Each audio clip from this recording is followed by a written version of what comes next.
Hey, this is Matt once again. Welcome back to another video. And there's another paid request. This time it is for Steven. Thank you so much for that. For those interested in requesting any type of videos, movie reviews, re-reviews, random thoughts, streams, commentaries, tier lists, rankings, live streams, video game playthroughs, whatever the case may be, feel free to send it either directly to my PayPal. I do have a Cash App as well. Links are down below in the info box, and I will get to it as soon as I possibly can. For those who sent them, thank you. I do appreciate it.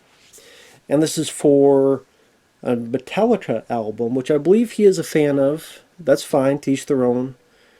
Saint Anger, I thought sucked. And I've heard throughout the years that it was bad, but at the same time I had never heard the album. And just because other people say something's bad, I may like it, or I may not like it. I know a lot of people don't like Metallica's Reload album. I quite like that, especially the first half. Unforgiven 2 is still one of my all-time favorite Metallica songs. If it may be my favorite Metallica song is Unforgiven 2. Enter Sandman's up there as well, but it may go to Unforgiven 2. But especially the first half of Reload I like. Even the Load. There's a couple songs on there I like. I don't hate it like other people do. So those are two albums that a lot of people really took a shit on. But I don't mind them. I did mind this one. This one was utter trash. Now I know this is the one that was made when they did that documentary, Some Kind of Monster, which has I think nowadays has kind of a divided opinion on Metallica fans. What I saw it, I liked it because I thought it was interesting to see kind of the behind the scenes of the sort of the thin wire the band was on before it seemed like it was going to snap. So you have Lars and James fighting with each other and all this stuff. A bit interesting, but I did, especially if I think about it afterward. Do you want your heavy-duty Metallica, heavy metal band, watch them go into therapy and talk to a therapist, and it seems like the therapist is getting the best out of this deal because you got a shitty album? I don't really think any of the albums they did afterward were up to snuff of their older material. I would say this is when Metallica died for me, because there's never been an album after this that I gave a flying fuck about. I've heard a couple of the others. I think I reviewed a couple of the others on the channel, and none of them I thought were worth as much of a shit as their earlier stuff. And this is kind of a guy that the Black Album and Reload are his two favorites. My two favorites. I like Master of Puppets album and other stuff, but For Whom the Bell Tolls, I like those songs as well, at least some of them. But like they went into therapy and then they sucked. They sucked. Like the therapy took the fucking talent out of them and infused them with suckage. I don't know how else to put it. It's just, people didn't want to see Kiss get the makeup off. People don't want to see Metallica go into fucking therapy. And the songs here, so many of the songs either feel so repetitive, especially when a lot of them are 8.5 minutes long. And then it felt like just the same beat over and over again. There was a lack of guitar solos. Compared to the other ones before, there was not nearly as many guitar solos, or barely any. The drumming was god-awful because the snare drum, which I always think of Airheads, I ain't farting on no snare drum. It sounded like Lars was bashing a fucking trash can. What was that fucking thing back in the day? That they would use whatever the hell, to make music. They use a fucking trash. I forget what the hell that was called back in the day. Stomp? I think it was called Stomp. You're not Stomp, you're Metallica. Stop using a fucking snare drum. Has this like hollow. If I had a fucking metal lid, which I don't, it might as well be like.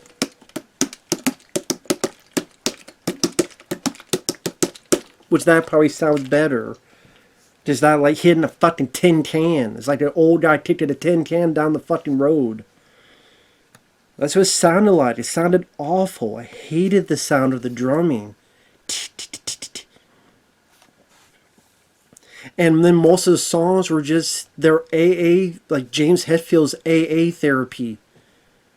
This ain't goddamn Alcoholics Anonymous. It's supposed to be a fucking album. Now, granted, you could put your real life troubles and issues into songs, and some of them are really good. But almost every song was some goddamn AA meeting that I didn't want to attend because I don't drink fucking alcohol. It's like, why am I forced to be attending your AA meeting when it's your meeting, not mine? So the songs were just overlong, overly repetitive, shitty drumming on a goddamn tin can. Why do most of these songs have to be 7, 8, 8.5 fucking minutes long, and most of them sound the fucking same? And the lyrics, my lifestyle determines my death style. What the fuck does that mean? My lifestyle determines my death style? That's shitty fucking lyrics. That's the first fucking song. Frantic. You living a lie, you living a lie. You're right, I am living bullshit listening to your fucking stupid album. Saint Anger, I'm madly in anger with you. I'm madly in anger with you. You get it? Instead of I'm madly in love with you, I'm madly in anger with you. I'm madly in anger with you. I'm attending my AA meeting. So go take your seating. We'll have an AA meeting. Give a fuck. The only song that somewhat gets close to a worthwhile listen is do no no no no no do no no no some kind of monster.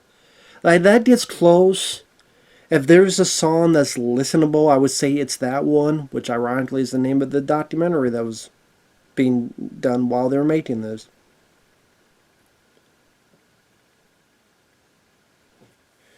Dirty Window, there was this weird bit where it's like, ayo, ayo, ayo. I mean, what, are you trying to fucking yodel now?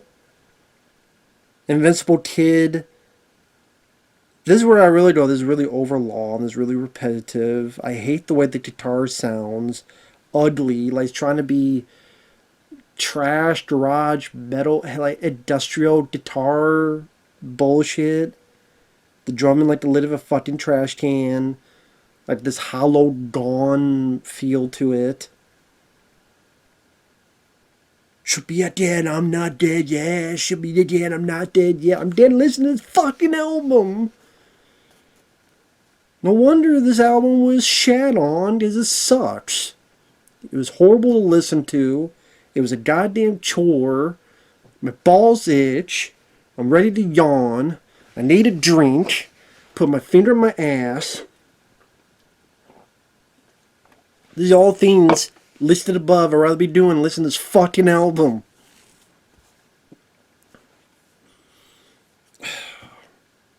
I probably would say this is the worst album of Metallica I've ever fucking heard. I mean, it's rare I could think of an album where I distinctly talked about, oh yeah, the drumming is so cheap sounding. Why did you think hitting a goddamn trash can was a good sound for your whole fucking album? Maybe he should have been busy working on his drumming than worry about goddamn Napster. Which is ironic because who the fuck remembers Napster? You know, that big thing that took off. And then the most ironic thing is now, of course, with YouTube, you have all the fucking Metallica songs you can listen to. For free. Maybe ad here or there. Isn't it ironic? You know, it was, oh, we can't have the music for free. Now you go on YouTube, all the Metallica, I heard this fucking album on YouTube for free. Funny how things change. From Napster and Rage Against the Machine, now I think Metallica has an official YouTube channel that you can hear all their fucking songs on. Including this fucking album. Isn't that ironic? Yes, I really do think Lance Morissette was right. But if you want to listen to Metallica have their goddamn AA meeting, you can listen to this album. If you want to hear snare drums sounding like stomp tin cans, this is your album. If you want to hear James Hetfield whining about his alcoholism, which, you know, he's done songs like that before, but they have a bit more oomph to it. Again, Unforgiven 2 is probably my favorite Metallica song, but there was like energy and nice riffs, and it felt like a nice story being told, not just of lyrics but music. Here it seems it'll be like the same sound like the whole fucking time for 8 minutes. Fuck this fucking album. I see the fist. That fist is probably red hot because it stuck up someone's ass and fist fucked them till a bloody mess came out. That's what it felt like listening to this. Getting fist fucked. With no lubricant. And there's always time for lubricant.